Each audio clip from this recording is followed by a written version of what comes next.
All right, everybody, what's going on? This is Blaise over at that Blue Chip Athletic Club podcast. I'm super stoked to welcome Mia, assistant coach, with us here today, and Nick Parker. What is up, you guys? I'm excited to have this conversation with you. Let's dig in. I guess Nick, Mia, you've been on earlier, and I'm excited to have you chime in too. But Nick, I want you to tell me a little bit like who you are, where you're from, and a little bit about the reason that you're on today. Um, yeah, Nick Parker, as Blaise said, from Connecticut. But as Blaise and I were just talking off um, camera, I guess. I went to University of Wisconsin for college, so I kind of consider myself a Midwesterner now. But yeah, got into the health and wellness space. I guess it started probably then. I was on the track team for a year. Didn't end up continuing with that, but still was just try to stay in shape, played some sports, and then like about probably a year ago, maybe a little over a year ago, I decided to take fitness full time, and I think that's kind of what brings me here today. I met Blaise to our mastermind group, and see a lot of parallels between me and him, and both trying to just do stuff online, not having to like, um, I guess, go to an office or like be someone else's like be our own boss, I guess is what I'm trying to say. But yeah, been excited to talk to him in there, and I like all the stuff he does. I think I'm excited to meet him in the future in person, but until then, this will work.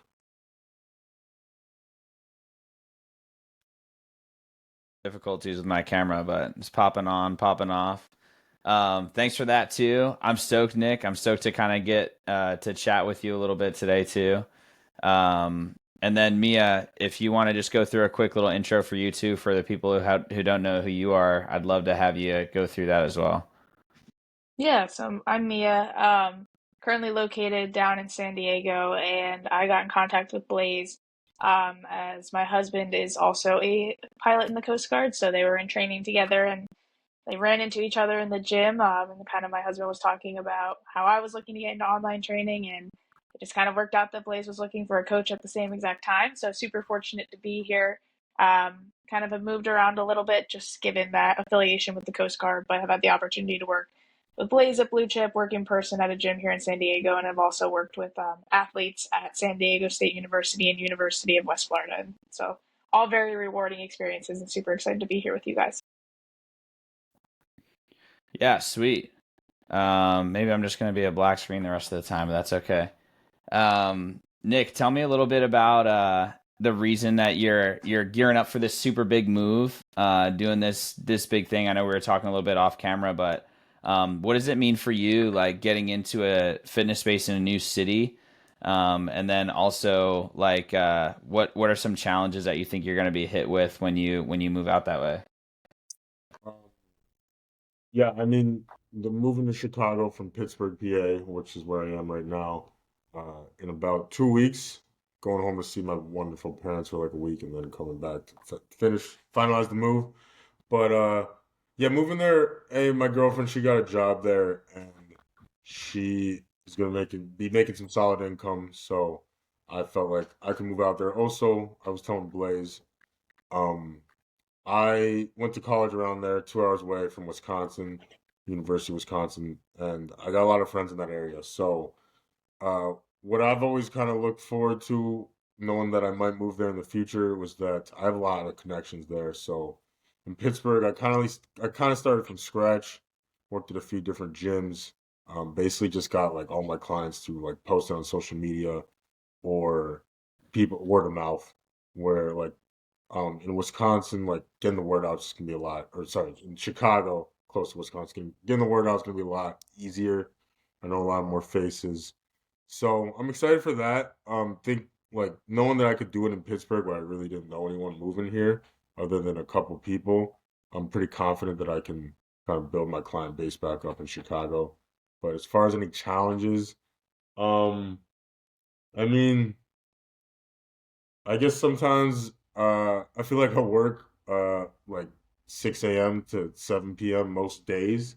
So just trying to maintain a balance, keep myself sane, making sure I'm getting the workouts in like every day or weekly, whatever I'm training for, um, and just not getting burnt out because some days I feel like Thursday hits and I'm like way too excited to like do nothing. But I'm trying to just keep that balance throughout the week because I know maybe I'll be busier out there. I hope so at least. Pretty busy right now, so like hoping I can just keep a calmness to it. Yeah, for sure, dude. That's there's definitely a busyness and entrepreneurship, and I think Mia can even attest to of just like going out there and in this space especially, it can be really tough to make sure that you're one moving and shaking because I feel like you always have to, and then two, like the other thing is you're working like bizarre hours and like weird times of the day, especially for all of us that have worked in like commercial spaces. Like you're Mia, what do you have a 5 a.m. today or what? Yeah, I was at the gym bright and early at 4:30 this morning. Yeah, bro, it's like you're waking up at like four or even in the threes, which that's terrible. And then getting over there to your gym space, starting up with the class, and you got to bring that energy, the excitement, all those things for the people. Make sure they're like juiced up and ready to go. And then you got to make sure that you're keeping yourself sane too, which is definitely tough.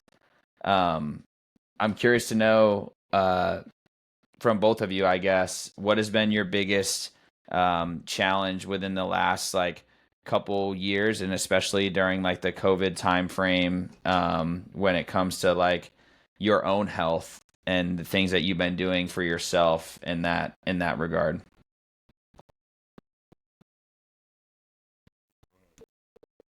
All right, I'll take it. So I think kind of it really just kind of echoes what Nick was just talking about, like trying to find time for yourself. Like when COVID hit, that's kind of when I had just started to get more into strength training, really taking care of myself. But I was also working full time at JP Morgan, where I was averaging anywhere from 70 to 80-hour weeks, and then just trying to find that balance of when can I have time for myself? And so I think when then we went work from home, and honestly, I would say it got worse because although I wasn't commuting, there was no escape. Like your laptop was always there. There was always someone that needed something for you.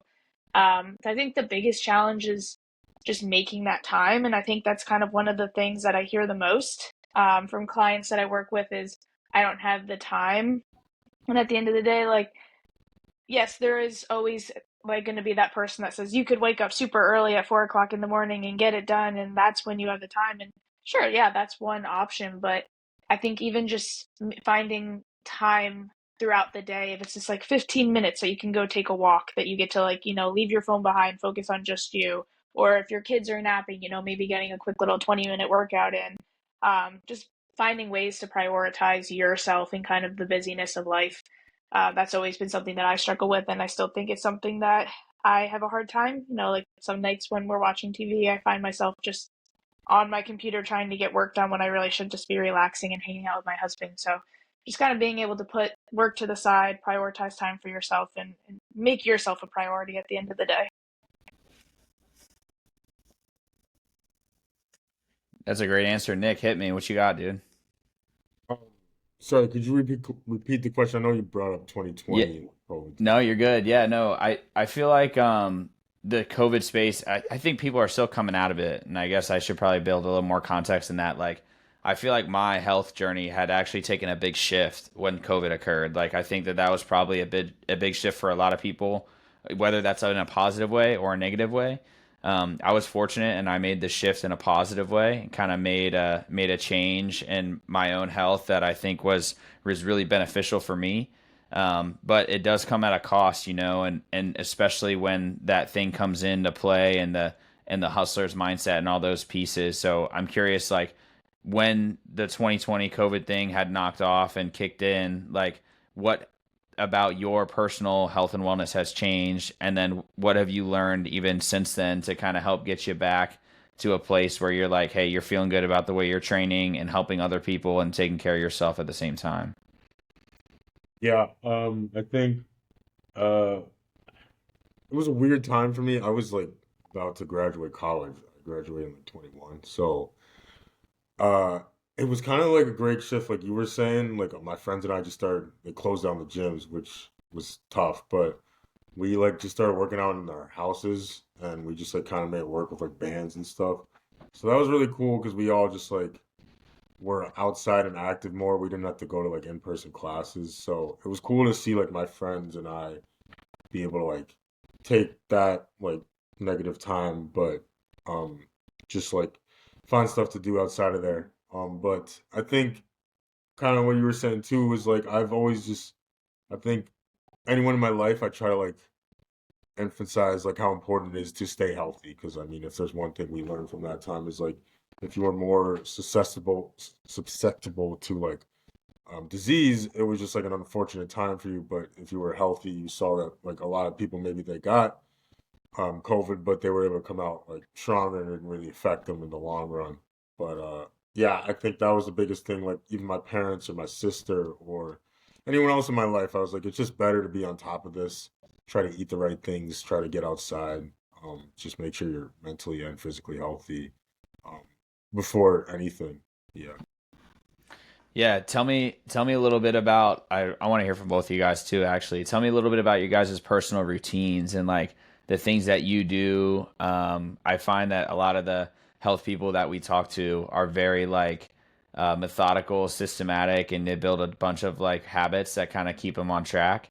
I'm curious kind of the things that you guys do in your own day-to-day routines that kind of help you stay the course when you probably don't want to because you're waking up and not always motivated to go and train or go and do whatever. Or Mia, especially when I know we were chatting a lot when you were getting ready for your half Ironman about going out and doing those long runs or bikes on the weekends too. So I'm really interested to hear that from both of you guys.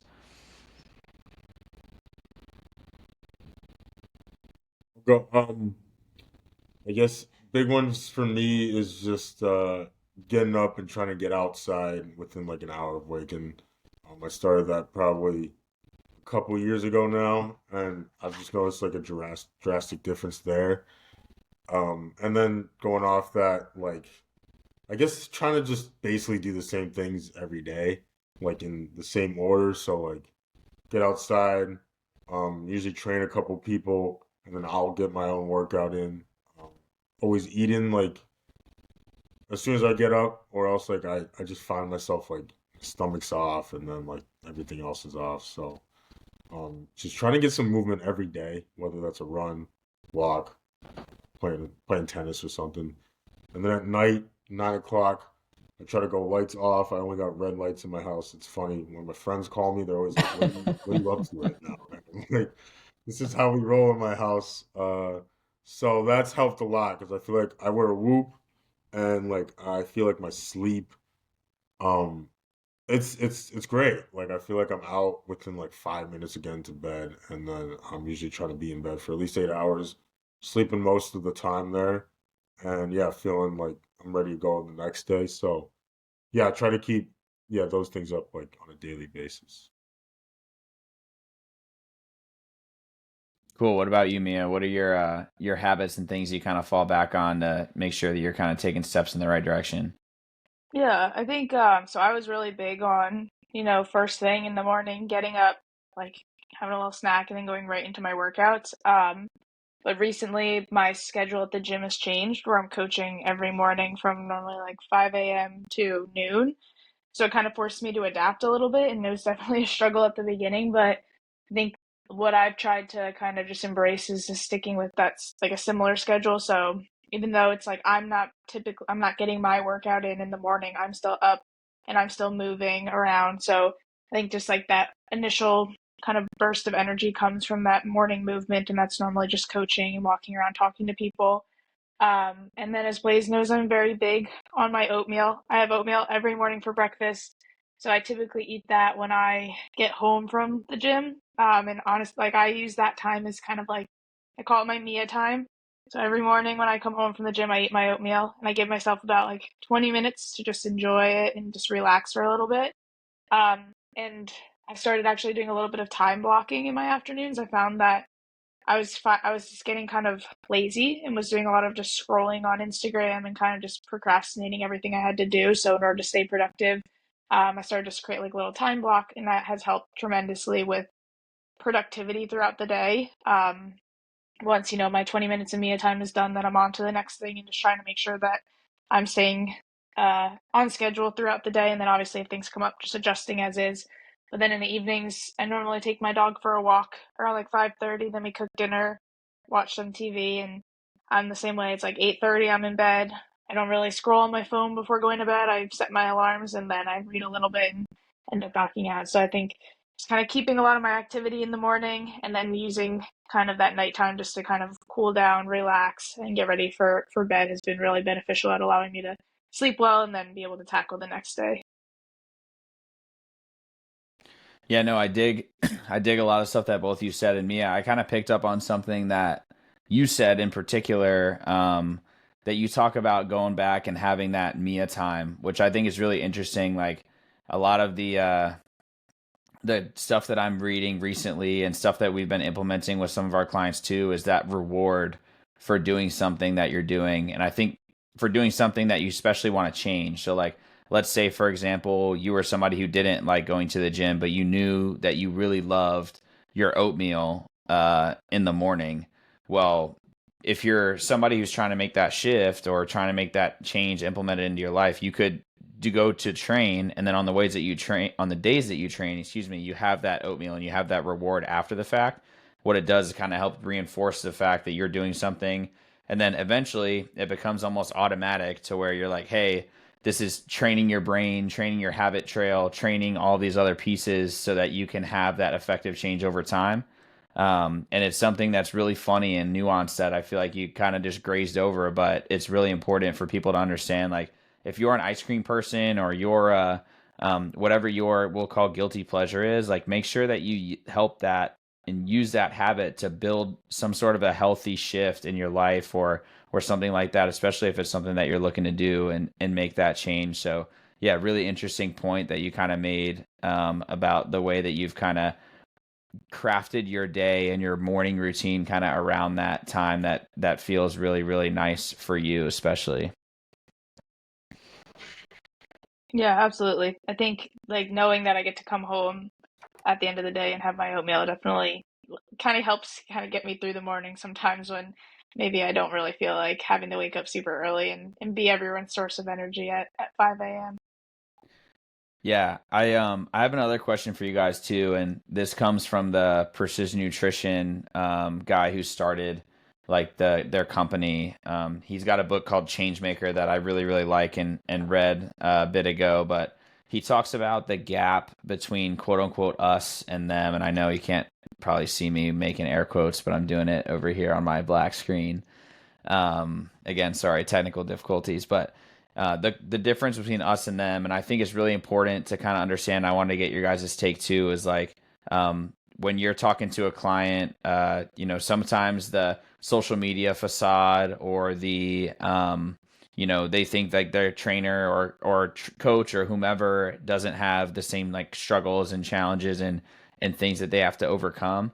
And I'd love to hear you guys' take on what that means and the challenges that you do have, and kind of paint some of that picture for people listening.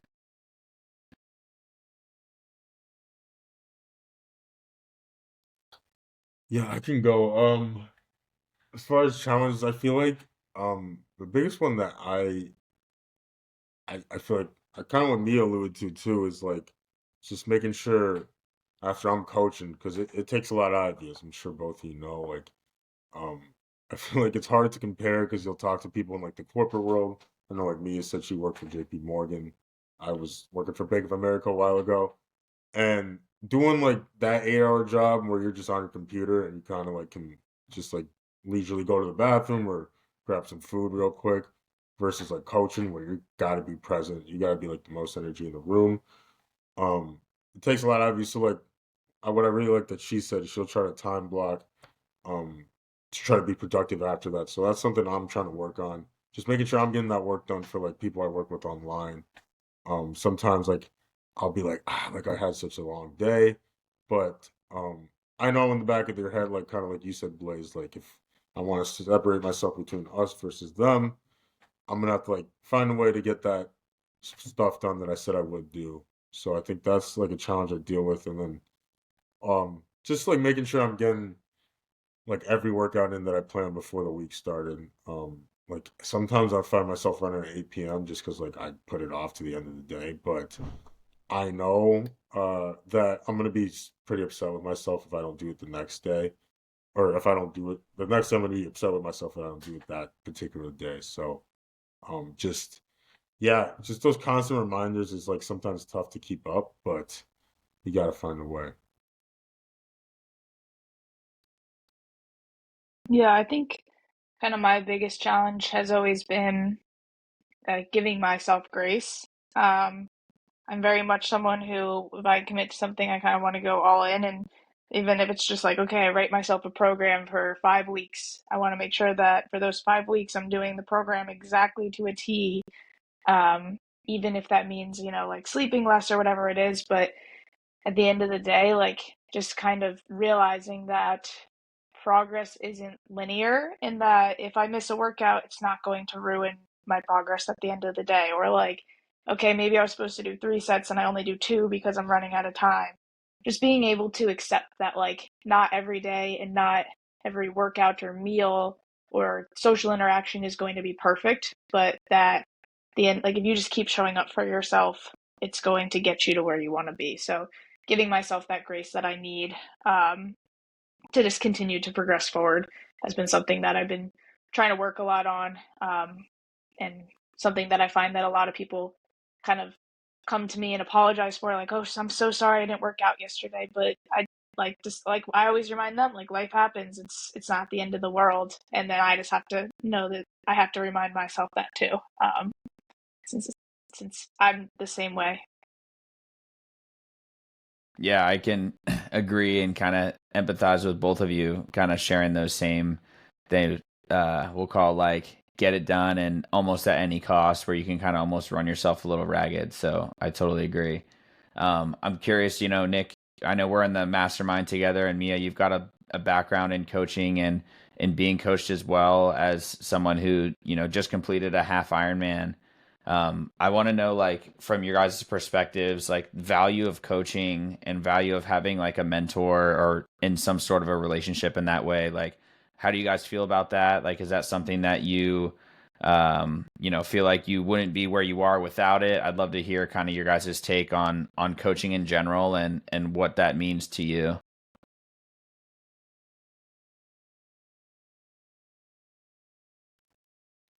Yeah, I mean, I've heard you talk about it, Blaze, and it resonates with me when you do, just because it's done a lot for me. Like coaching in the mastermind group, I was like so scared to post on social media before I was in the group, and that was like my own fault. But uh, just hearing like everyone else talk about it and like them talk about it, like that's how they built their business, like which just helped a lot. And then like having I like ideas to bounce off somebody.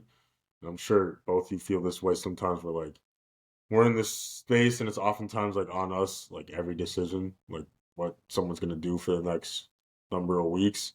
But just having someone to bounce those ideas off of, just like get some reassurance is really helpful. Um, yeah, I just think like having someone else take care of that stuff so you don't have to like think as much and have like a million things on your mind is so helpful and just like can make your life so much more efficient.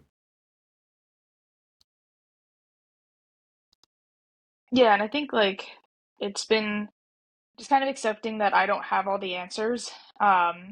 Whether that be I'm working with someone and maybe something's not working, kind of collaborating with another coach and trying to figure out, okay, what can we do to get them to the finish line? And I would say, especially like when we were training for the half Ironman, I've never done them before. So kind of just talking to people and getting as much information as I could from everyone, and then kind of coming up with a game plan for myself, just being led in the right direction based on other people's experiences was huge. And yeah, I think like we have so much that we can learn from those around us. Whether and I think it's interesting too. Like, I think from a coaching perspective, I've learned so much from the people that I coach. Like, some days they'll tell me something that they saw someone else do and they learned a lot about it, and then I was like, shoot, that's so interesting. Like, I never thought about doing that when you're talking about deadlifting. So just kind of being able to like take as much information as in from like those around you, whether it be, you know, people that you're working with or other coaches, and then kind of using that to then decide on how you want to approach a certain topic kind of helps you learn more and then create your own coaching style based on so many other people. So it's super valuable just kind of working alongside so many smart and like super intelligent people.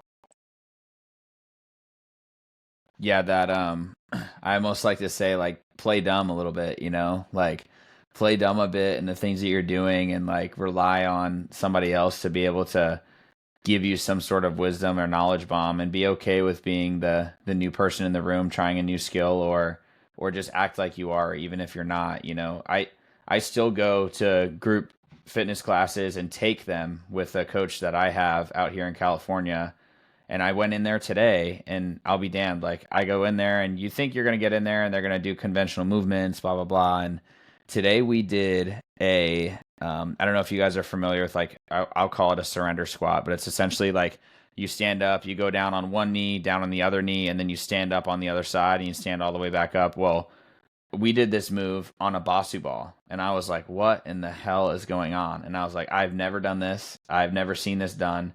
And I'm learning a new move that I can now incorporate into training with some of our athletic training clients and stuff that's like, hey, this is a really, really unique thing to do because you're training your balance, your stability, all your cores firing off. And I'm like over there like, wow, if I'm not willing to receive this coaching, if I don't go to this class and kind of come with an open mind of to learn something, I'm just kind of either there going through the motions or just quote unquote too good to be coached. And I think that it's really important to understand that, you know, your coaches have coaches, and the best people in the world in the business are willing to take in more information from other people because they realize they don't have shit figured out. And I've, you know, the older I get, the more I'm like, man, I know less than I even thought I knew before. And I thought, you know, 16-year-old Blaise, and maybe you guys can attest, knew fucking everything.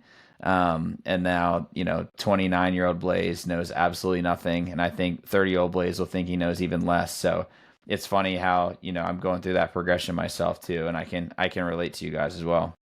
Um, Dude, Nick, you travel, bro, so much more than almost anybody I've ever seen. And I want to make sure that we hit on this because I have a ton of clients that do a decent amount of travel as well.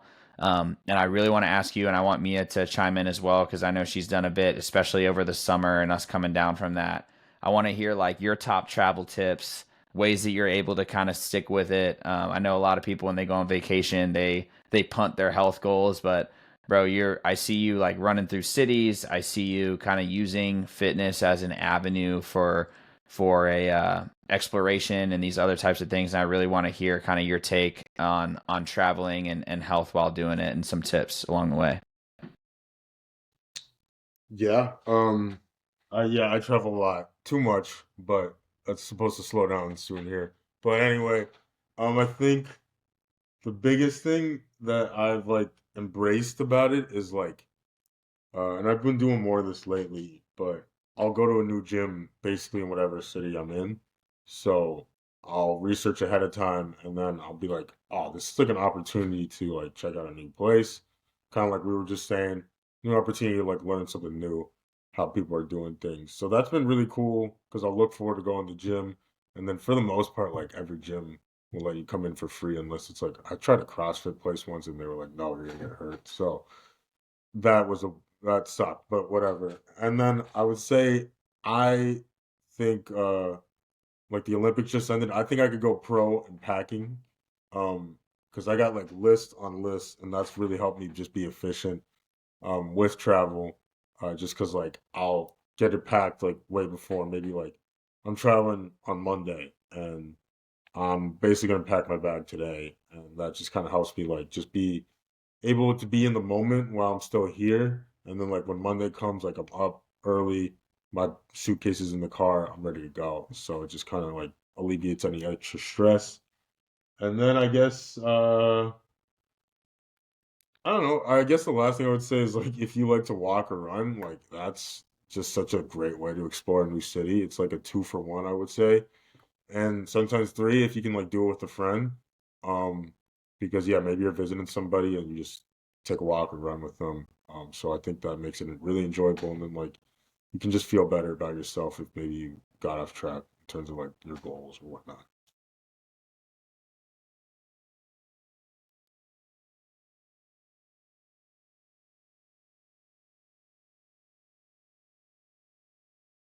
Cool, Mia. Hit me. What do you got for travel tips?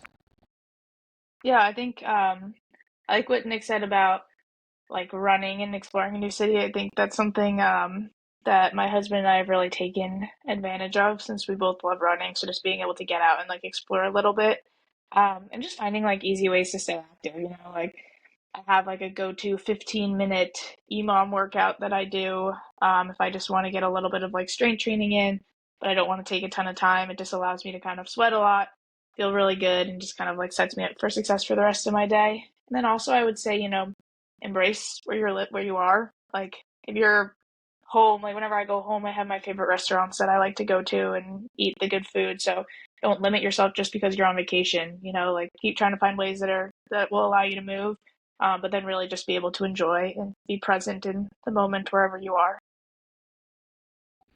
What's that 15-minute EMOM, Mia? Break it down for us. This is from the Dome, so let's see if I can remember it.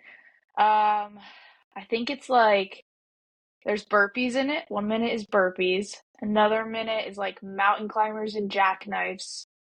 Another minute is push-ups with like a jump on the bottom, like you like jump your feet side to side. And we have another minute that's like squats to jump, or excuse me, reverse lunges to jump squat.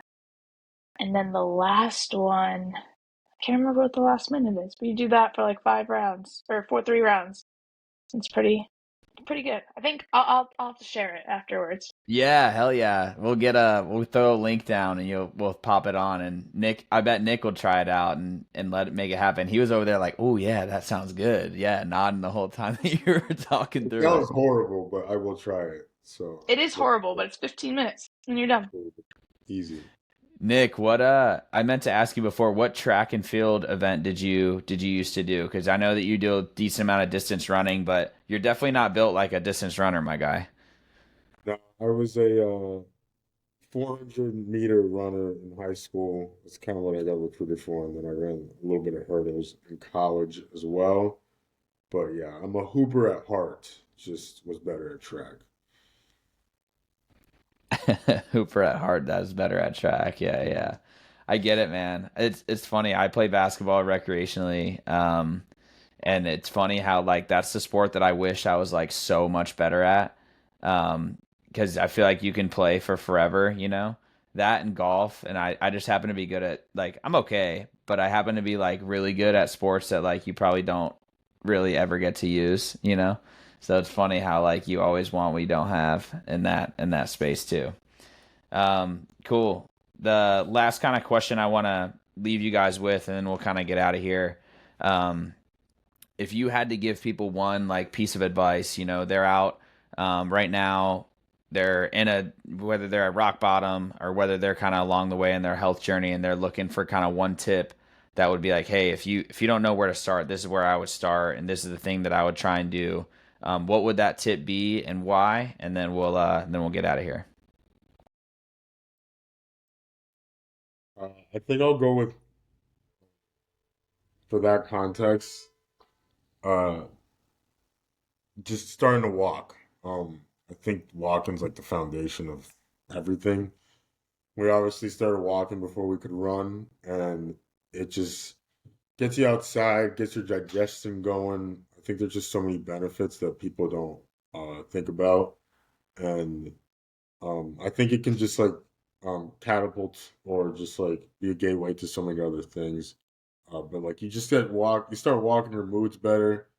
I just think it can do wonders for you if you get like 30 minutes to an hour a day if you're really struggling to get anything in. But I think you can see that like kind of translate into other things you want to start doing.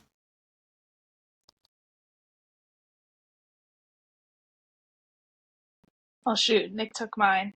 I was gonna say walk as well. I guess another one I would say is, less is more. Like when you're first starting, I know it's super overwhelming to think like I need to work out every day, I need to eat healthy, I need to drink a ton of water, I need to sleep a ton.